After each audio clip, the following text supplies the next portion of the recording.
We're practicing growth and decay equations, and we will be using states and its population. And so the population of Hawaii is growing because the number of people increases every year.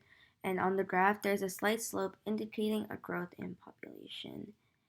And so my equation of best fit is y equals a times 1 plus b to the power of x, where y is equal to the population. A is the starting population, b is the yearly growth rate, and x is the number of years. And so this is actually my equation of best fit. It's y equals 1.44723 times 1.00738 to the power of 10.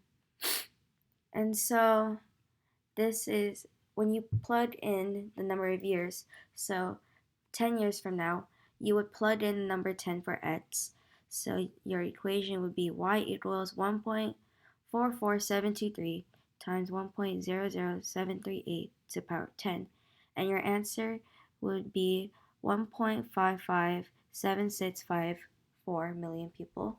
And you continue that with the other years, 20, and you would just plug in 20, and your answer will be 1.676502 million people. And same thing for 30 years, plug in number 30, you get 1.804418 million people.